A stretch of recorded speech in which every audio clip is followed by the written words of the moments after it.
তারপরে copyright act basically gives protection. এখানে যে আমাদের ছবি দেওয়া আছে নিচের যে লোকগুলো they basically belong to Bulan tribe in Australia. হতো এই যে this particular tribe they are very good cave painters, মানে তারা ইয়েতে মানে গুহায় একটু ভালো ভালো ডিজাইন তারা ছবি এঁকে তোমার যেরকম অভিনয় যেতে মানে বিষয়ের পরে কত কিছু আঁকলে প্রাইজ পেলে। তো ঘটনা হলো যে they created that in the cave, কতগুলো European they went over there copied it and thereafter used them in the textiles. ওদের ভালো কাজটা altogether got increased. তো তাই জন্য এই কপিরাইটের জেনারেল প্রয়োজনটা চারদিকে আছে। এবার the জিনিসটা ইম্পর্টেন্ট আমাদের গল্প রিলিজেন থেকে ট্যাক্স কেম আপ। এবার term for defence of copyright generally 60 years. এখানে একটা ছবি দেখা যাচ্ছে, মানে এটা বেসিক্যালি উদয়পুর প্যালেসে রাজপুত ভার্সেস মুঘলদের একটা লড়াইয়ের ছবি।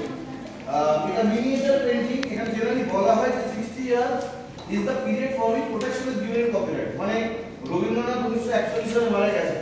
রবীন্দ্রনাথের কপিরাইট যেটা Visva Bharati that was there till 2001। 60 বছর দিয়ে কেটে গেল, এখন রবীন্দ্রনাথের কোনো কাজ, কবিতা হোক, গান লেখা হোক, সেগুলো can be publish by other companies also. এইগুলো আমি ছেড়ে দিয়ে যাচ্ছি।